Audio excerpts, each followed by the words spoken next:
Okay, let's now talk about the second one of our set of concurrent lines. Here's another one. This time we're talking about, again, we're in bisectors, angle bisectors. So instead of bisecting the sides of the triangle, we're going to bisect the angles. Basically, we're looking at segments that bisect the angles of a triangle. So how do you draw this thing? You bisect the angle of a triangle, the interior angle, and you draw them till they come together. So what we're looking at right here is here we have triangle ABC again, and we have drawn the angle bisector such that angle 1 equals angle 2, angle 3 equals angle 4, and angle 5 equals angle 6, and those three lines meet at D. That is the point of concurrency. The point of concurrency is known as the end center. Okay? The end center is the same distance, equidistance from each side. Now remember that that distance is measured along a perpendicular line to that side. Okay? And I've done that in blue. DE is perpendicular to AB, therefore DE distance is the same as DF is the same as DG. Well, let's just prove that to ourselves. That's right at 5. That's right at 5, and that's right at 5. It's really something when a freehand drawing like this comes together and it actually makes sense. This stuff works, people.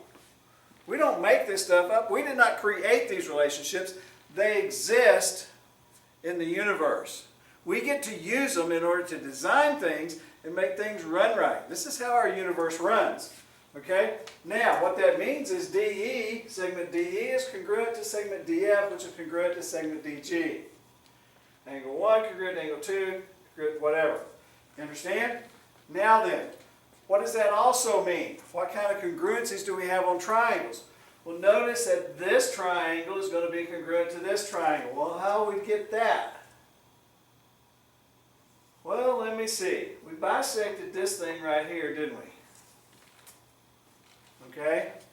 So we know that these two angles are going to be congruent, don't we? We know that this is congruent to that.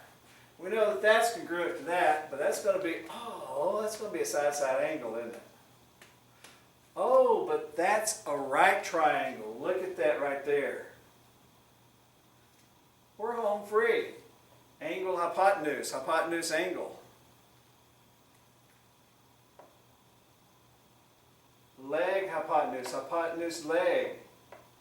If we know the hypotenuse and the leg of two right triangles and the corresponding legs of two right triangles are congruent, then those two triangles are congruent.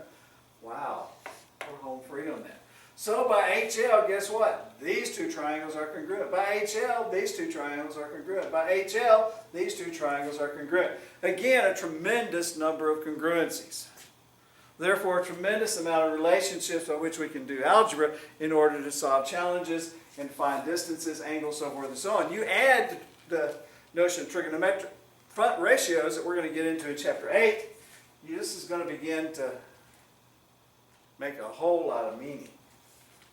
Okay? All right, one of the other things let's talk about, we talked about on the perpendicular bisectors, let's talk about this one. Notice that this is the same distance from each side measured on a perpendicular segment. Why in the world would I ever want to find the point that is the same distance from every side? Let's take the same situation we had before. You're a city planner, park recreation planner, you're planning out, laying out, you're a civil engineer, laying out a park, trying to figure out how to make a park out of a piece of triangular land that somebody donated, this time with the stipulation that they wanted parking lots not at the corners of the busy intersections, but along the side streets in this residential area. Now, what happens if you make one big parking lot on one of the side streets? Well, all of a sudden you increase the traffic on that side street. Why? Because everybody wants in the big parking lot. Therefore, you've disrupted the traffic flow in this nice little quaint neighborhood, and now traffic is everywhere. People coming from all directions are going to go to that one side. You've increased the flow of traffic. The people on that side of the park are going to be upset. Why? You've devalued their property. You've done all kinds of things. You've increased the risk of their children getting hurt when they cross over to go to the park. So what do? Wow.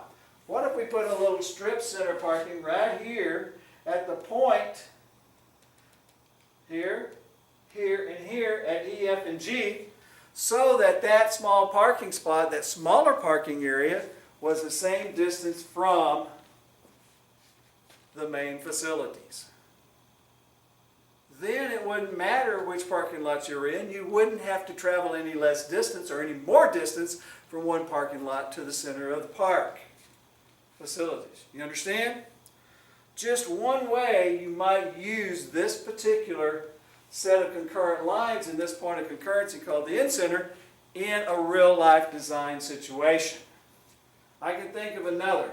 You'd like to be able to put, you have in this, you've designed this, and you put the parking lots at the corners, and you've created that, and you've created paths along, okay, the perpendicular bisectors and those vertices to get those two people to the center.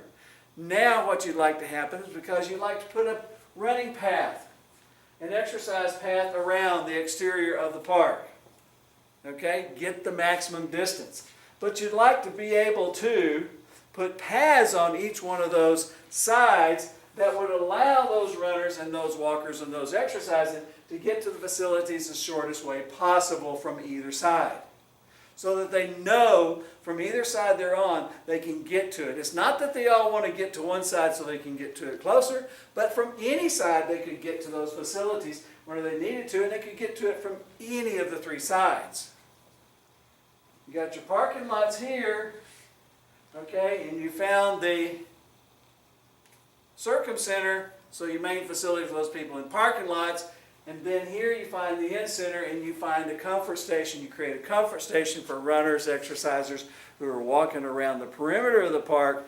You have water fountains, you have a vending machine, you have bathrooms, so forth there as well. Okay? And therefore they know on either side here they can come here and it's the same distance. They don't have any further to go. Oh yeah, they've got to make that corner. But if they make that corner, then this distance is the same. It's not, oh, I got to get over to this side so it's the shortest. Just different ways that you can use this in real life. All right? Again, explore the concurrencies. Now, it's interesting. Remember on the circumcenter, which was the perpendicular bisector, it bisected the sides of the triangle. And that circumcenter, the point of concurrency, was the same distance from the vertices. Bisect the sides. Point of concurrency is the same distance from the vertices. What are we doing here? We're bisecting the angles. The point of concurrency is the same distance from the sides. Use that to help you remember. When I bisect an angle, it creates the in-center, which is the same distance from the sides. When I bisect the side, it creates a circumcenter, which is the same distance from the angles or from the vertices. Circum means to circumscribe, go around. Guess what? The sides go around the triangle, don't they? So the circumcenter is wow. Circumcenter is the same distance from the longest points of the triangle. The in-center is the point that is closest to the sides of the center. You understand? So the circumcenter is the same distance from the longest points. The in-center is the same distance from the shortest points on that triangle. Use those concepts to remember these, okay? Because you're going to be tested over these over and over. Those of you people that are going into civil engineering, mechanical engineering, all that kind of stuff, these things are going to be important for you just to know so that you're able to design stuff like that. All right, we need to do some algebra on this and see what happens. Okay, what I'm going to do here is we're going to use angles now and use these angles that we've got in these right triangles and go from there. Use a lot of the things that proofs that we did in chapter 4 Okay? So what we're given here is, we haven't changed this up. We're given that angle 1, measure of angle 1 equals 25. We're given that the measure of angle ADC, this big angle right here, equals 115, and we're asked to find the measure of angle 6. Okay? So let's use our properties of what we know. We know that this is a right triangle. So therefore, this angle and this angle have to be complementary. Okay? Acute angles of a right triangle are complementary theorem. Okay? It's in chapter 4. Well, that means these two are complementary. That means these two are complementary. Okay? So let's just see what we can find. We know what this big angle is, but we know that this and this has to equal 90. Let's see where it goes. So we know that angle 1 plus a measure of angle ADG has to equal 90. Well, measure of angle 1 is 25. We know 90, so let's find the measure of angle ADG. It's 65 degrees. Okay, set it up. This is acute angles of a right triangle have to be complementary. We know what one of them is. We find the other one through subtraction and substitution. Okay, now we use that. We know what ADC is. That's 115. We can set up through the angle addition postulate that ADC is made up of the angle ADG and GDC. So ADC is made up of ADG and GDC. Angle addition postulate, we know that ADC is 115. We know that ADG is 65. So we can find GDC, subtract 65, we get 55. So what's the measure of angle 6? Well, measure of angle 6 plus GDC has to equal 90. Measure of angle 6 plus 55 has to equal 90. We subtract, and we come up with the measure of angle 6 equals 35. Okay? You got it? That's one way to do it. We could do the same thing by saying, oh, we know this angle here. What's this angle? Find the measure of angle 3. Well, we would know what angle 2 is because angle 2 and angle 1 are congruent. We can also do what we did with the circumcenter and the perpendicular bisectors with the right triangles. Okay?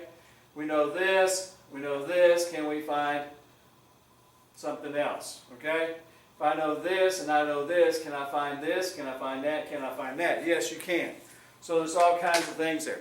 You have to explore the congruencies of these things. Okay? Have to explore the congruencies of these concurrencies and the points of concurrency. Okay? Contrast perpendicular bisector and angle bisectors. Okay? You bisect the sides of the triangle, you're the same distance from the corners. You bisect the angles of the triangle, you're the same distance from the sides. Okay? Circumcenter and incenter. They're at the centers of those things. Circumcenter is at the center of the farthest points. Incenter is at the center of the closest points on that triangle. Okay?